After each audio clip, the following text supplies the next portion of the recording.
Hey there, welcome to War History, and my name's Colton. I'm excited to jump in on the events that led up to World War II.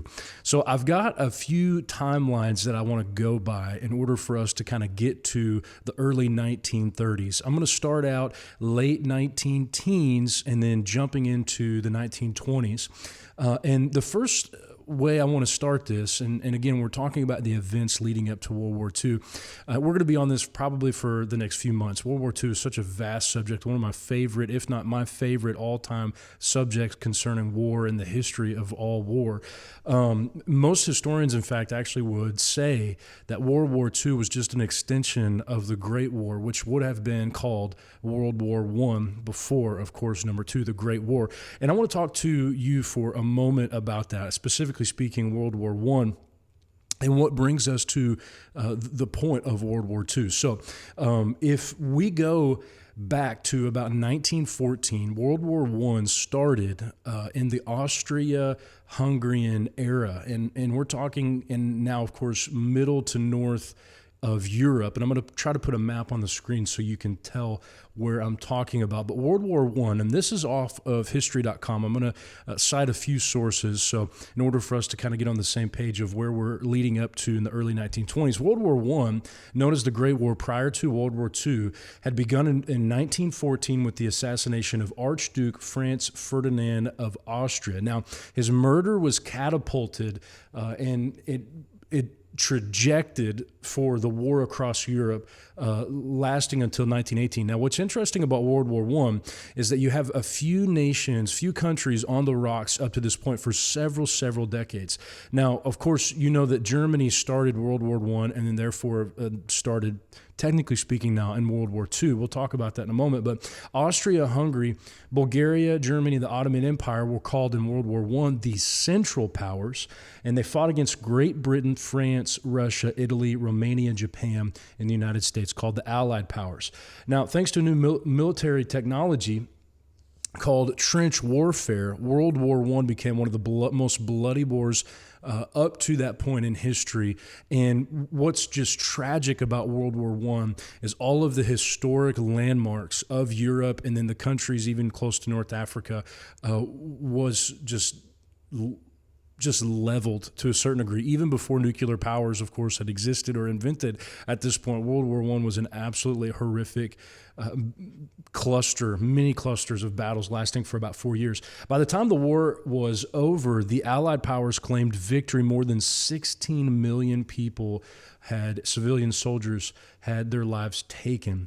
Now, tensions had been growing, like I mentioned, for a good long time, especially in the Balkan region of Southeast Europe. You remember I talked about North to Central Europe. Now we're talking Southeast Europe for years before World War I had actually broke out.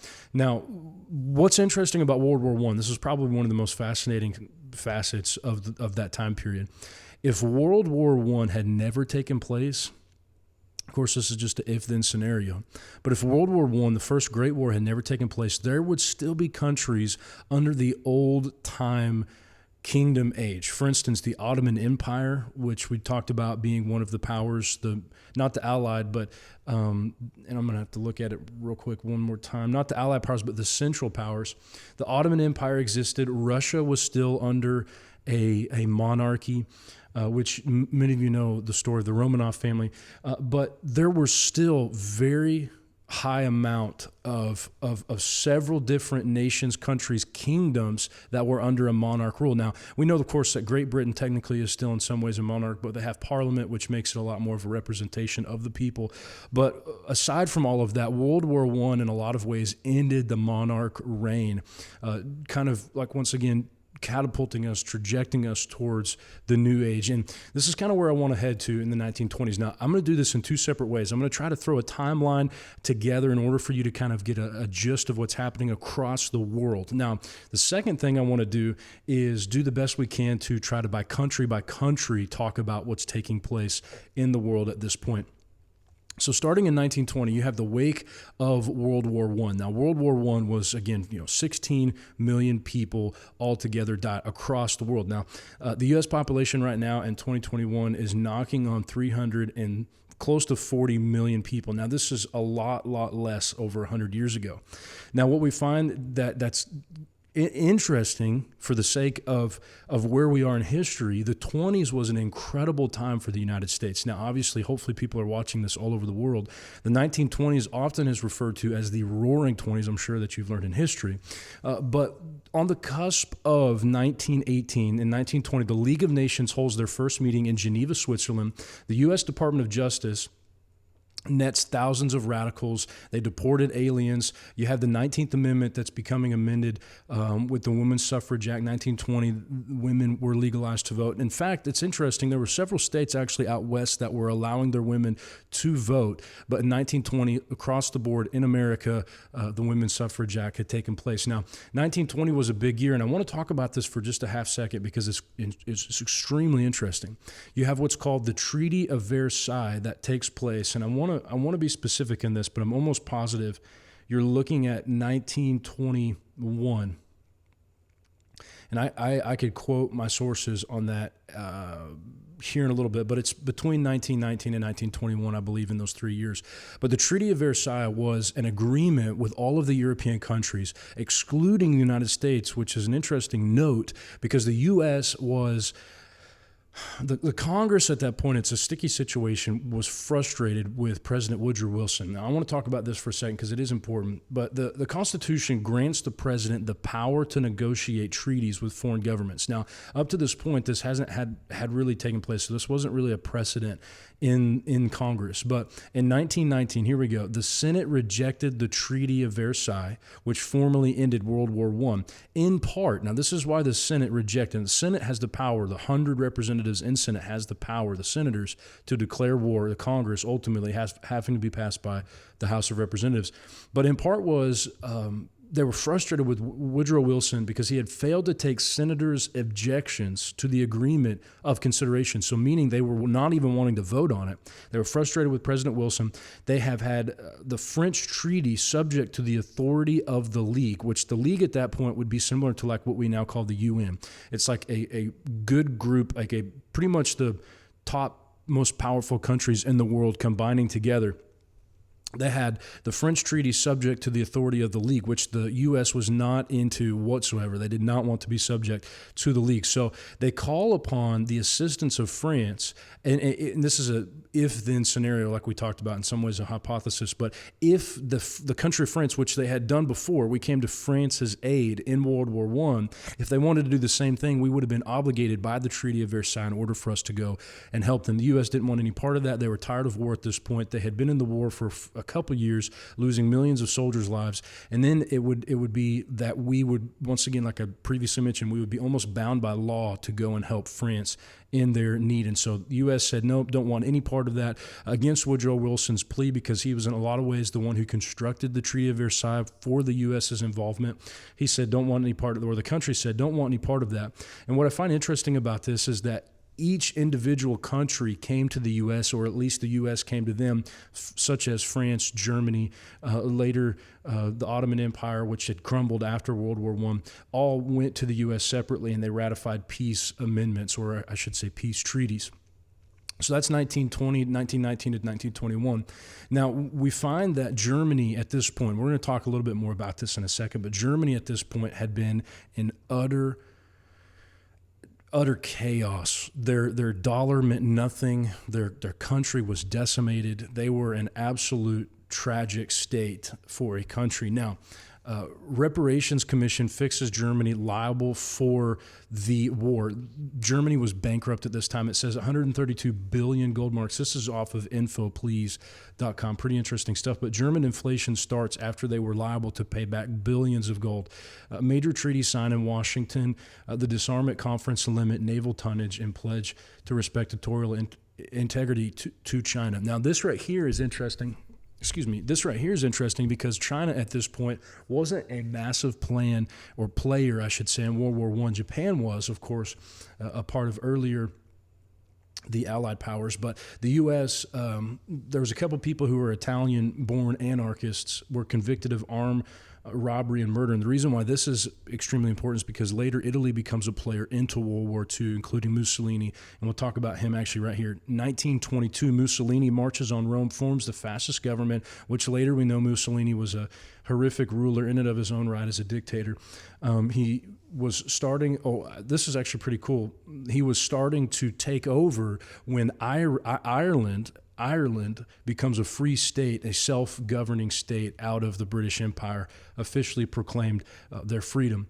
Now, 1923, a guy that everyone knows, wouldn't even name your dog this, but Adolf Hitler starts what's called the Beer Hall Putsch. Now, what's interesting about this is Adolf Hitler's becoming a small-time player, politician in the German region, in Germany.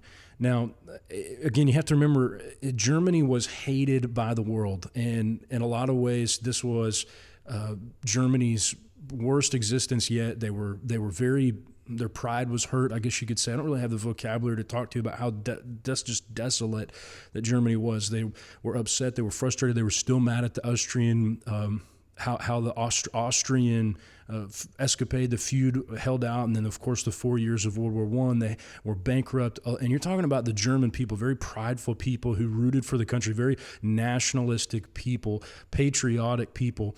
They were upset at the world. They were now in debt. Adolf Hitler starts to perpetrate from bar to bar. Now he starts this idea of the Nazism and socialism, and it's not socialism that we think of today. In fact, Hitler was against communism, but what he was for was the Nationalist Party. He created the Nazi Party, and then he starts to gain some edge. In 1923, he starts in some ways a revolution. It fails in Munich. In 1924, he's actually sentenced to 5 years in prison where he writes Mein Kampf, or translated, My Struggle. The occupation of the Ruhr by French, the Belgian troops, to enforce reparation payments. Now, this was France that was supposed to, through Belgium, get payment due towards the reconstruction of France. Now, this is pretty crazy, but in the U.S., which is something not necessarily talked a whole lot about, the 1920s, the Ku Klux Klan, now I'm jumping all over the place here, I know, but the Ku Klux Klan was really prevalent in the 1920s. In fact, they started to gain a lot of ground because the fact that the country was moving forward towards the or had already moved past, I should say, rather, the freedom for all of the African-American slaves, which thank God that happened. George Gershwin's Rhapsody in Blue, music was starting to take off, like we talked about. The Roaring Twenties becomes the jazz movement. 1924, Stalin wins his power struggle over the Soviet. It wasn't the Soviet Union at that point. In fact, he created the Soviet Union in a lot of ways, him and his merry band of brothers, but Stalin wins the power struggle, becomes one of the worst dictators in history, all the way until his death in 1953. The Italian fascists murdered socialist leader Mattotti. Mattotti, I'm not terribly sure how to pronounce that. But moving through the 1920s, you start to see the power struggle with Germany, Italy, Russia, and those are what's called the Axis powers in World War II, which is eventually what we'll get to. But what ends up taking place in the 20s is great unrest for the world. Although the 1920s was for America a very good time, the automobile had just been invented. There were radios that were going into most American homes. By the end of the 1920s, all the way leading into the Great Depression, which we'll talk about in greater detail at another time, but there were, at the end of the 1920s, over 700 radio stations across the U.S., which would have reached every radio at that point, or at least one radio wave. One of those stations would have been reached by a radio in any American home. So it was a very, very progressive time in technological advancements. The 20s proved to be a great time economically for the U.S. We were still on the gold standard, which I think the ratio was, I think it was $20 could buy 1 ounce of gold, all the way up until the Great Depression when they took us off the gold standard. And then, of course, later Nixon in the 60s took us off completely. But we find that in the 1920s, across the globe, there was a great unrest in terms of the wake of World War I, the Great War, which, like I said earlier in the podcast, that there were many people who would have explained that the Great War is a continuation into World War II. So at this point, Adolf Hitler, 5 years later, was released from prison. He publishes Mein Kampf. Mein Kampf is I just want to talk about this for a second, and I know I'm running out of time, but Mein Kampf was the greatest mass media literature up to that point. In fact, it was the most indoctrinating look into the mass murderer that Hitler was. And what we find to be so disturbing about this is that it became a plea and a cry for the Nazi Party and throughout all of Germany, which, again, when you're in desolate times, people look to a savior, which at this point was this charismatic, kind of normal, average-looking guy named Adolf Hitler, who then, of course, led the biggest and most advanced revolution all across Europe up to this point. But again, we'll talk more about that in a minute. But what I find to be so interesting about the 20s is how everything in some ways is unsettled. And there's, as we talk about the hindsight's 2020, there's this unrest towards a great battle once again, or I should say war, of course, maturing into World War II. And then later we know, of course, what the outcome of that is, which we're going to study in great detail here in a minute. But I want to close this out in the late 1920s on the wake of the Great Depression, which is what I want to talk about more probably in the next video. But what is incredible about the 1926 to 29 era is how you can see trouble brewing. Specifically in Germany, the German economy in 1927 collapsed. There were socialists in Vienna, so you see unrest in Italy. We see that the Russian Communist Party was expelled. Therefore, of course, the Soviet Union taking place. Charles Lindbergh flies the first successful solo nonstop flight from New York to Paris. This was absolutely it was phenomenal. It was huge. Charles Lindbergh paved the way for what's called the Luftwaffe, which is, and if you're into war, which if you're watching, I'm sure you are already, the Luftwaffe was the most advanced military aviation unit up to that point in history. Now, the reason why, again, the later part of the 1920s is an extremely crucial time studying World War II is because you see the political, social, the socio-economic, and even in the technological advancements being made in the way that each country is made up. Now, 1928, you see the Kellogg-Briand Pact, which is outlawing war, signed in Paris by 65 nations. Alexander Fleming discovers penicillin. It's obviously a very large and monumentous discovery. Richard E. Byrd, this is pretty interesting, starts the expedition to the Antarctic. He returns in 1930. Anthropologist Margaret Mead publishes The Coming of Age in Samoa. Now, I forgot to mention this. This was around 1925. Tennessee at the time, 1925, outlaws the teaching of Charles Darwin's theory of evolution, which ends up becoming, ends up being called the monkey trial.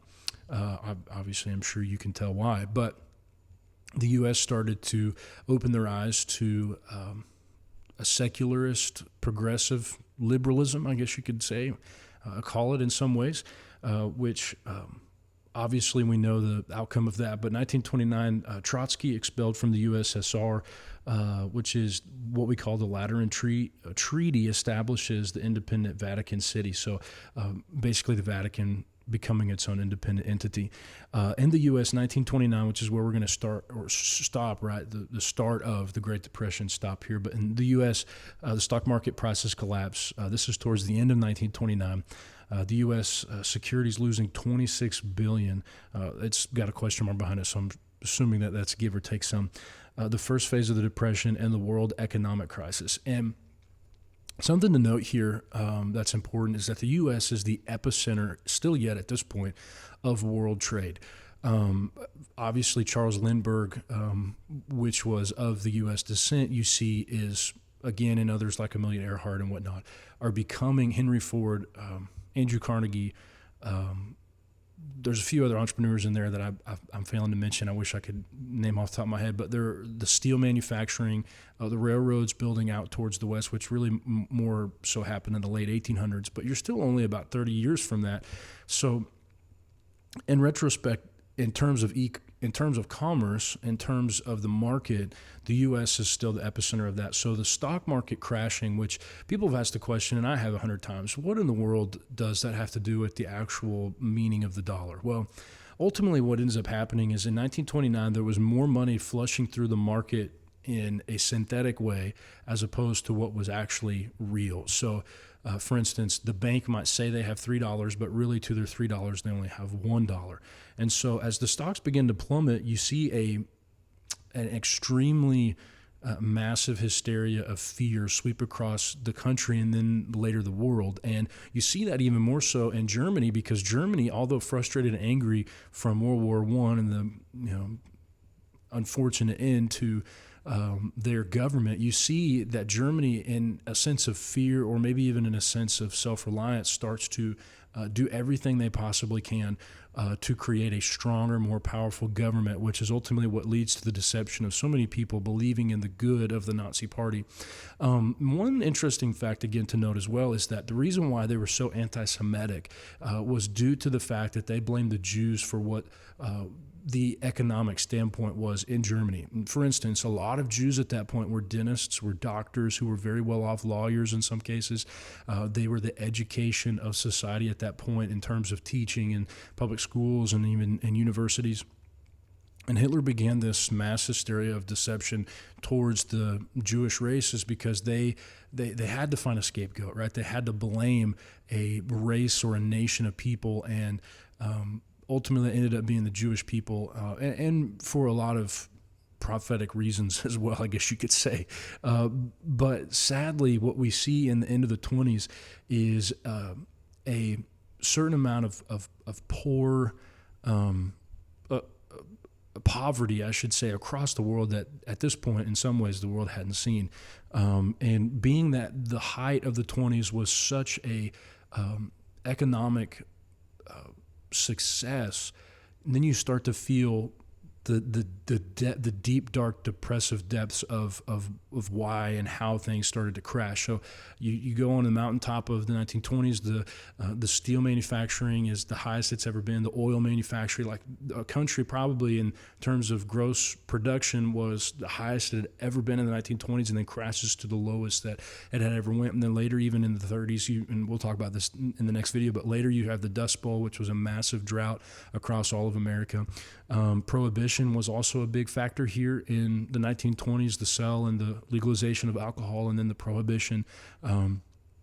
So anyway, altogether, the 1920s led to a cataclysmic event to what we now call World War II. And it kind of happens fairly rapidly coming into the 1930s. You see Hitler starts to take power, but all of that stuff we're going to mention here in the next video. But thank you again for watching More History. I hope you have a wonderful day.